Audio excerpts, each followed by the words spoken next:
Welcome to my profile. প্রত্যেককে স্বাগত আমার প্রোফাইলে।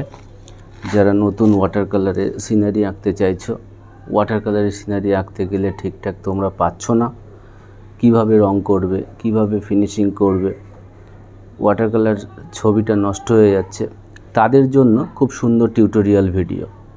তোমরা একদম স্কিপ করবে না।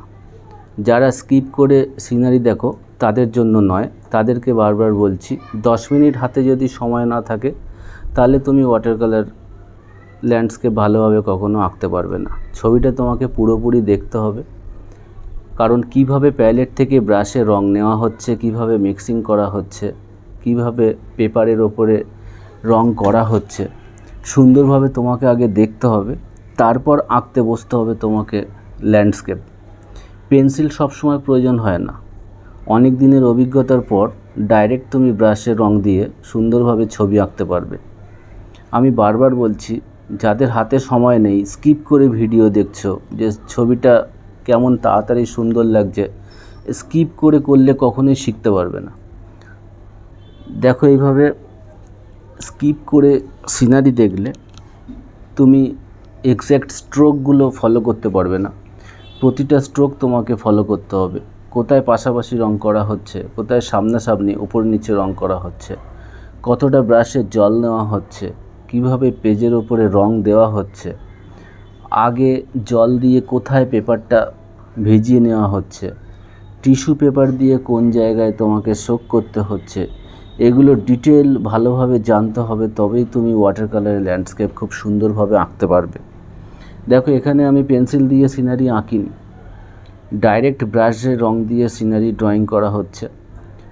দুটো ঘর সুন্দর গ্রামের সিনারি আঁকছি, বোঝাই যাচ্ছে। দেখো, আকাশটা আমি আগে রং করে নিইনি। গতানুগতিক সবাই আগে আকাশ রং করে নেয়। আমি আকাশের পোর্শনটা ছেড়ে দিয়ে দুটো ঘর আগে রং করে নিয়েছি সরু রাউন্ড টিপ ব্রাশ দিয়ে। আর ব্লু কালার দিয়ে আমরা সবাই কম বেশি আকাশটা আঁকতে অভ্যস্ত। এখানে আমি জল দিয়ে আগে ভিজিয়ে নিয়েছি, তারপর ব্রাশে হালকা করে ব্লুর সঙ্গে একটু ব্ল্যাকের ছোঁয়া দিয়ে দেখো আকাশটা করছি। তোমাকে আস্তে আস্তে একটু অ্যাডভান্স, একটু প্রমিনেন্ট সিনারি ড্রয়িং করতে হবে। তো তার জন্য তোমাকে কালার এক্সপিরিয়েন্সটা অনেকটা বেশি গ্যাদার করতে হবে। তো ঠিক এই জন্য তোমাকে ড্রয়িং ভিডিও অনেক বেশি করে দেখতে হবে। আমি এখানে টিউটোরিয়ালভাবে করেছি। দেখো, প্যালেটটা পাশে আছে, প্যালেট থেকে কিভাবে রং নিচ্ছি, কোথায় কতটুকু রং দিচ্ছি। রং বেশি করে একবারেই দিয়ে দিলে সিনারি তোমার তাড়াতাড়ি কমপ্লিট হয়ে গেল, তার মানে এই নয় যে তুমি ভালো ড্রয়িং শিখে গেছো। 3টে 4টে 2টো লেয়ারে তোমাকে ওয়াটার কালার রং করতে হবে। দেখো, হালকা করে আমি আগে খুব সাদাটেভাবে জলটা করে নিয়েছিলাম, তারপর পাড়ের দিকটা একটু ডিপ কালার দিয়ে নিয়েছিলাম। যে ব্রিজটা এখানে আছে, কিভাবে স্টেপ বাই স্টেপ কিভাবে হচ্ছে দেখো, ভালো করে দেখে নাও। ব্রাশটা কিভাবে টানছি, এখানে সামনাসামনি হালকা করে ব্রাউন কালারটা নিয়েছি, একটু ব্ল্যাকের টাচ দিয়ে মিশিয়ে নিয়ে, একটাই ব্রাশ এখানে ম্যাক্সিমাম আমি ইউজ করেছি। সরু জায়গাগুলো দেওয়ার ক্ষেত্রে তোমাদের কাছে 00 বা 000 যে ব্রাশগুলো থাকবে সেগুলো দিয়েই করবে। আর বারবারই শোনা যায় কমেন্টে যে কোথায় কোন ব্রাশ করবে। যে ব্রাশ তোমার কাছে ফ্লেক্সিবল মনে হবে, বড় পেজ নিলে সবসময় তুমি মোটা বড় ব্রাশ ইউজ করবে, ছোট পেজ নিলে তুমি সরু ব্রাশ ইউজ করবে। এখানে বলার কোনো জায়গা থাকে না। ব্রাশ তুমি যেমন হ্যান্ডেলিং করতে পারো তেমন ব্রাশ নাও।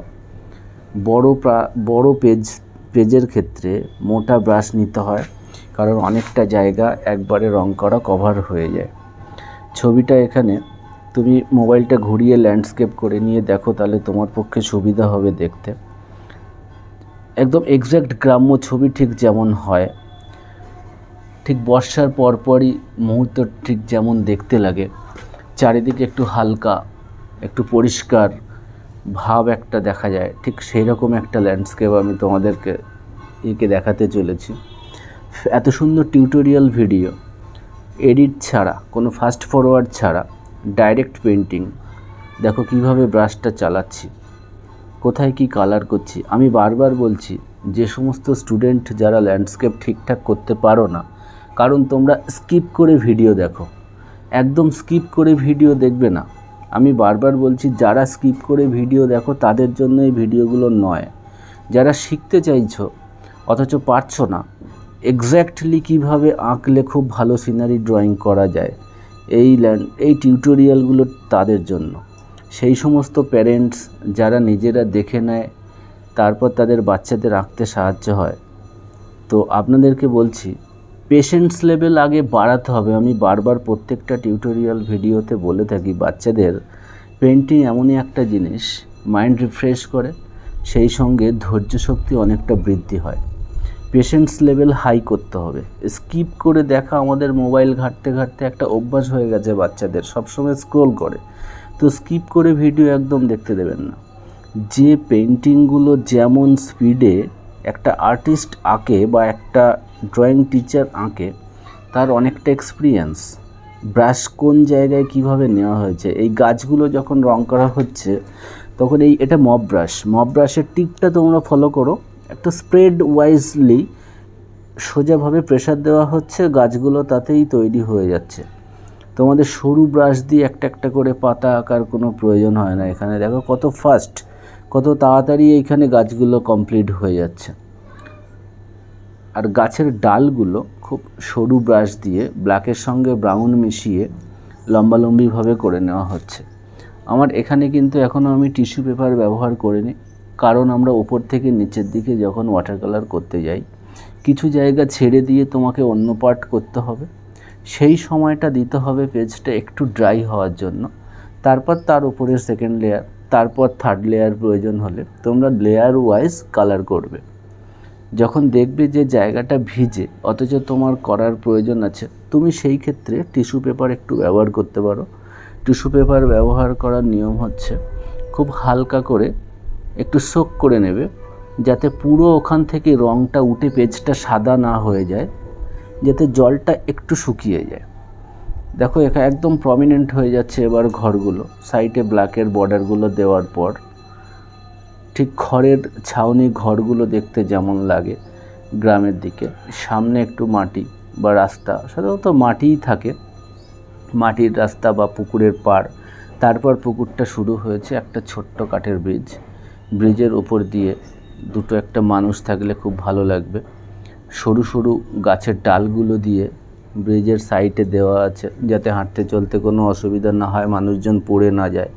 তার জন্য একটা গার্ড টাইপের করা থাকে, যেটা শহরের দিকে আমরা সবসময় লোহার ব্রিজ দেখে অভ্যস্ত, কিন্তু গ্রামের দিকে অ্যাকচুয়াল এইরকমই থাকে।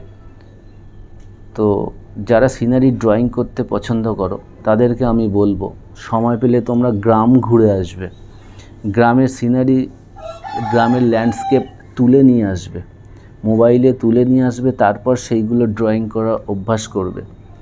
যে সমস্ত আর্টিস্ট যারা বিভিন্ন ছবি আঁকে, তারা ছবি কালেক্ট করে, বিভিন্ন জায়গায় ঘুরে ঘুরে কালেক্ট করে, বা ফিল্ড ওয়ার্ক করে, স্পট পেন্টিং, যেগুলো ফিল্ড পেন্টিং, আউটডোর পেন্টিং বলা হয়। আউটডোর পেন্টিং তোমরাও এক সময় করতে পারবে। যখন এইখানটায় দুজন দাঁড়িয়ে আছে, একটা ছেলে একটা মেয়ে দাঁড়িয়ে আছে, একদম পাশেই দাঁড়িয়ে আছে ব্রিজের, তো কিছু একটা ধরে দাঁড়িয়ে থাকবে এবং তাদের একটা শেড, একটা ছায়া পড়বে ব্রিজের উপরে হালকা, কারণ বর্ষার আমি বললাম ঠিক প্রাক মুহূর্ত বা জাস্ট পরেই যেমন চারিদিক ক্লিয়ার থাকে, একটা শেড পড়ে, লাইট অ্যান্ড শেডের একটা ব্যাপার থাকে। এটা সবসময় মাথায় রাখতে হবে যখন তুমি কোনো সিনারি ড্রয়িং করবে। পেছন দিকের গাছগুলো ভালো করে ফলো করো, দেখতে পাবে যে একটু লাইট শেডের একটা ব্যাপার আছে, কোথাও স্যাপ গ্রিনের সঙ্গে ডিপ গ্রিন, কোথাও লাইট গ্রিন মেশানো আছে। তারপরে গাছের ডালগুলোর মাঝখান থেকে আবার তোমাকে একটু গ্রিনের সঙ্গে একটু ব্লু মিশিয়ে একটু ছোপ ছোপ করে দিতে হবে, যাতে গাছগুলো আরও প্রমিনেন্ট হয়ে যায়। ঘরগুলোর মধ্যে একটু শেডের ব্যাপার থাকে, যেখানে লাইট পড়লে কিছু কিছু জায়গায় শেড তৈরি হয়, সেই জায়গাগুলো তোমাকে ফলো করতে হবে। আমি আবারও বলছি, তোমরা স্কিপ করে ভিডিও দেখবে না। এই ছবিটা যারা পুরোপুরি দেখেছো, 10 মিনিটের একটা ছোট্ট ভিডিও, কিন্তু এতটাই তোমাদের উপকার করবে। আশা করি এই সিনারিটা দেখার পর তোমাদের ওয়াটার কালারের ল্যান্ডস্কেপ আঁকতে আর কখনো অসুবিধা হবে না। 000 ব্রাশগুলো দিয়ে সরু জায়গাগুলো কভার করবে একটা মানুষ ব্রিজের ওপর থেকে নিচে যাচ্ছে। সাধারণত গ্রামের দিকে মানুষজন প্রত্যেকটা ওয়ার্কিং স্টেজে থাকে, খুব একটা তারা দাঁড়িয়ে থাকার সময় পায় না। তো তার ওয়ার্কিং স্টেজে যখন একটা মুভমেন্ট থাকে, ফিগারগুলো কিভাবে ড্রয়িং করতে হয় সেইগুলো ভালো করে দেখে নিতে হবে। পেছন দিকের ফিনিশিংটা, পাড়ের কাছের সরু সরু গাছের ডালগুলো কিভাবে জয়েন করা হচ্ছে, কিভাবে গার্ডগুলো দেওয়া হচ্ছে, এগুলো দেখে নাও। আশা করি ভিডিওটা তোমাদের পক্ষে খুব উপকারজনক হয়েছে। নিজে দেখবে এবং শেয়ার করবে বন্ধুদেরকে দেখার জন্য। Thank you for watching this video.